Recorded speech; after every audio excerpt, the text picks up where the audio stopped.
மேட்டூர் அணை கட்டுவதற்கு வெள்ள பாதிப்பு மட்டுமே காரணமாக இருக்கவில்லை. தென்மேற்கு பருவமழை காலங்களில் மேற்கு தொடர்ச்சி மலைப்பகுதியில் பெய்கின்ற அதிக மழை காரணமாக காவிரியில் வழக்கத்தை விட வெள்ளம் அதிகமாக பெருக்கெடுத்து ஓடும். தென்மேற்கு பருவமழை குறைந்துவிட்டால் காவிரியில் வெள்ளத்தின் ஓட்டம் குறைந்துவிடும். காவிரி டெல்டா பகுதி பாசன பரப்புகளில் நீருக்காக தவிக்கின்ற நிலை ஏற்பட்டுவிடும். இதனால் வெள்ளத்தை கட்டுப்படுத்தவும் நீரை தேக்கி பாசன பரப்பை அதிகரிக்கவும் மேட்டூர் அணை அவசியமானதாக கருதப்பட்டது. அணை கட்டுமான பணிகள் தொடங்கிய போது மூலப்பொருட்கள் கொண்டு வருவதற்கு பெரும் சிரமங்கள் ஏற்பட்டன. இதனால் பிரிட்டிஷ் அரசின் செயற்பொறியாளர் TIS மேக்கே தலைமையில் இருப்பு பாதை ஒன்று அமைக்கப்பட்டது. ஈரோட்டிலிருந்து மேட்டூர் அணை கட்டுமான பணிகள் நடைபெற்ற இடத்திற்கு அருகில் வரை சுமார் 36 மைல்கள் தூரத்திற்கு புதிய இருப்பு பாதை அமைக்கப்பட்டு ரயில் போக்குவரத்து தொடங்கப்பட்டது. கட்டுமான பணியிடத்திற்கு எளிதாக சென்று வரவும் மூலப்பொருட்களை கொண்டு செல்லவும் தின்னப்பட்டி பகுதியிலிருந்து மேட்டூர் வரை டிராம் போக்குவரத்து வசதியும் செய்யப்பட்டது. மார்டின் கம்பெனியினர் இப்பணிகளை செய்து முடித்தனர். மேட்டூருக்கு இடதுபுறம் உள்ள பகுதிகளுக்கு சென்று வருவதற்காக புதிதாக ஒரு பாலம் கட்டப்பட்டு 1927ஆம் ஆண்டு ஆகஸ்ட் மாதம் பயன்பாட்டிற்கு வந்தது. அணை கட்டுவதற்கும் அணையின் நீர்பிடிப்பு பகுதிகள் அமையும் இடத்திற்கும் நிலப்பரப்பு அதிக அளவில் தேவையாக இருந்தது. நிலங்களை கையகப்படுத்தி அணை கட்டும் திட்டத்திற்கு உதவிட பிரிட்டிஷ் அரசு தனியாக துணை ஆட்சியர் ஒருவரை நியமனம் செய்தது. அரசின் நிலம், ஜமீன்தாரி நிலங்கள், இனாம் நிலங்கள், வேளாண் நிலங்கள் உட்பட நிலம் கையகப்படுத்தும் போது இழப்பீடுகள் வழங்கப்பட்டன. வேளாண் நிலங்களை கையகப்படுத்தும் போது ஏக்கருக்கு 5 ரூபாய் இழப்பீடாக வழங்கப்பட்டது.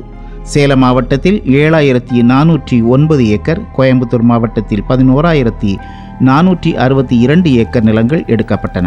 இப்பகுதியில் இருந்த கிராம மக்கள் ஊரை காலி செய்துவிட்டு வெளியேறினர். மொத்தம் 4146 வீடுகள் அந்த இடத்திலிருந்து காலி செய்யப்பட்டன. 1930ஆம் ஆண்டு பிப்ரவரி மாதம் நிலம் கையகப்படுத்தும் பணிகள் முழுவதும் நிறைவு பெற்றது. நேயம்பாடி, செட்டிப்பட்டி, தாளவாடி, பழைய நாயம்பாடி, பாலவாடி, பண்ணவாடி, கோட்டையூர் உள்ளிட்ட 33க்கும் மேற்பட்ட கிராமங்கள் இணைத்து மேட்டூர் அணை உருவானது. கிபி 10ஆம் நூற்றாண்டில் சோழ மன்னர் ஆட்சியில் கட்டப்பட்ட நந்தி முகப்பும் அதற்கு பின் கருவறை அமைந்துள்ள ஜலகண்டீஸ்வரர் கோயிலும் ஆங்கிலேயர் ஆட்சி காலத்தில் கட்டப்பட்ட இரட்டை கோபுர கிறிஸ்தவ ஆலயமும் இன்றும் அடையாள சின்னங்களாய் அணையின் நடுவே அமைந்துள்ளன. பொறியாளர் சார் கிளமெண்ட் முல்லிங்ஸ் தலைமையில் பிரிட்டிஷ் அலுவலர்களும் தமிழ்நாட்டு பொறியாளர்களும் இணைந்து மேட்டூர் அணையை கட்டியெழுப்பும் பணிகளை செய்தனர். சேலம், தருமபுரி, கோவை, ஈரோடு, திருப்பூர் உள்ளிட்ட மேற்கு மாவட்டங்களின் தொழிலாளர்கள் மேட்டூர் அணை கட்டுமான பணிகளில் ஈடுபட்டனர்.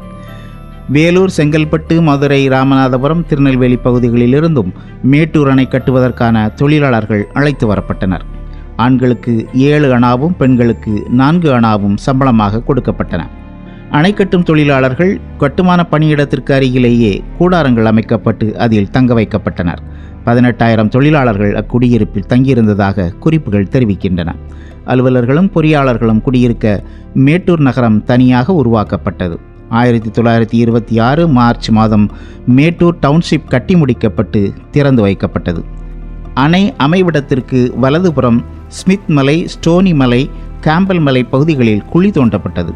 இப்பணிகள் மைசூர் புவியியல் ஆய்வாளர் டாக்டர் ஸ்மித், இந்திய அரசின் புவியியல் ஆய்வாளர் விநாயக் ராவ் ஆகியோரின் மேற்பார்வையில் நடைபெற்றது.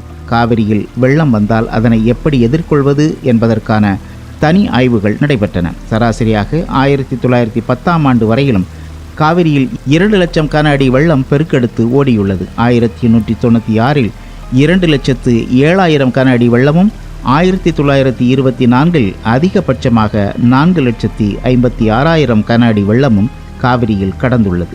வெள்ளத்தை வேறு இடங்களுக்கு திருப்பிவிட அணை கட்டப்பட்டு வந்த இடத்திற்கு வலப்புறத்தில் புலிமலை பகுதிக்கு மேற்கே இயற்கையாக அமைந்த தாழ்வான பகுதியின் வழியாக நீர் வெளியேற்றும் அமைப்பு உருவாக்கப்பட்டது.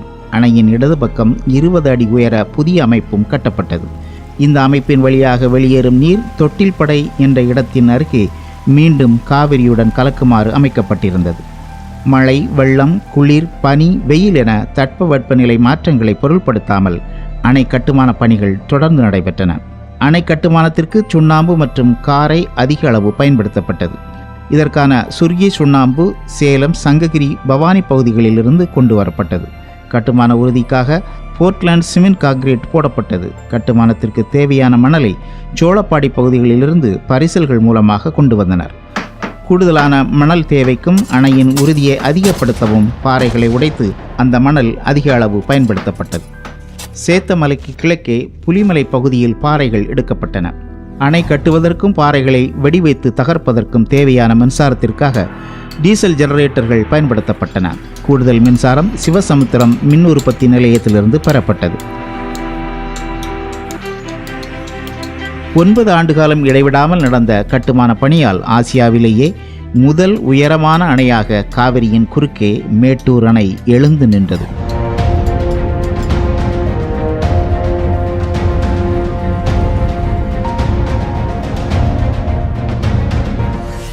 நூற்றி 20 அடி உயரத்திற்கு தண்ணீரை தேக்கும் வகையில் 214 அடி உயரமும் 5300 அடி நீளமும் 171 அடி அகலமும் கொண்டதாக அணை அமைந்திருந்தது.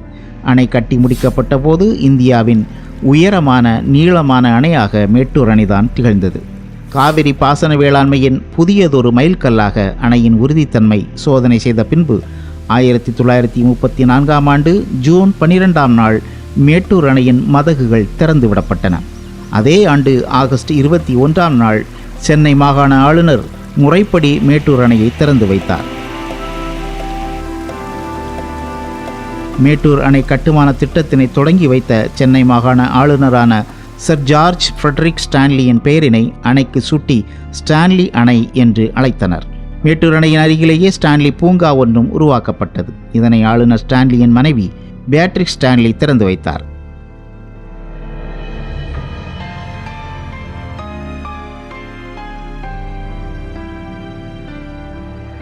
மேட்டூர் அணை அமைந்துள்ள மலைப்பகுதியில் புதிய சாலைகள் அமைக்கப்பட்டு கோயம்புத்தூர் சென்னை இடையிலான புதிய போக்குவரத்தும் தொடங்கப்பட்டது. மேட்டூர் அணையின் கட்டுமான பணிக்காக ஒதுக்கப்பட்ட 7,37 லட்சம் ரூபாய் திட்ட மதிப்பீட்டில் 6,67 லட்சம் செலவு செய்து திட்டப்பணிகள் முடிக்கப்பட்டன. மேட்டூர் அணையில் 16 கண் உபரி நீர் போக்கி மதகுகள், 8 கண் மேல்மட்ட மதகுகள், 5 கண் கீழ்மட்ட மதகுகள் அமைக்கப்பட்டிருக்கின்றன.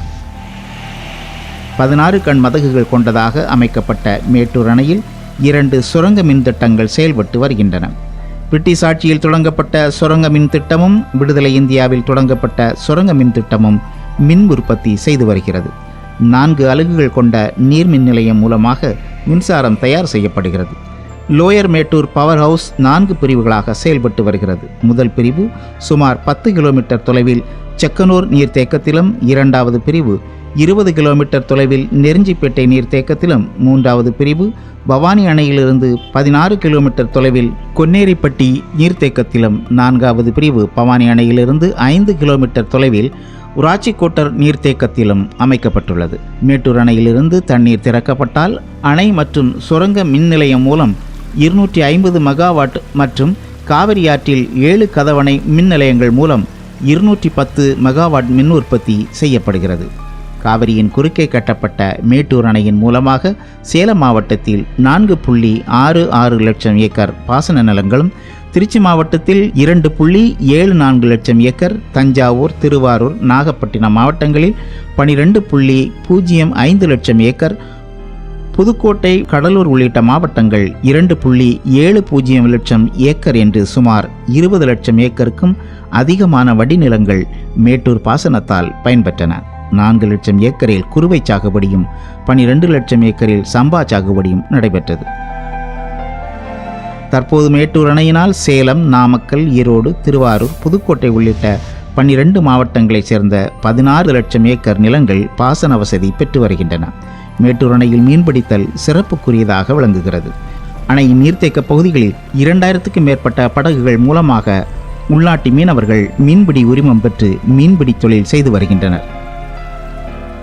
30க்கும் மேற்பட்ட கிராமங்களை உள்வாங்கி பெரும் நிலப்பரப்பில் நீரை தேக்கி கோடிக்கணக்கான மக்களின் உணவு தேவையை தீர்த்து வைத்திட லட்சக்கணக்கான ஏக்கர் பாசன நிலங்களுக்கு ஆதாரமாக இருக்கிறது மேட்டூர் அணை.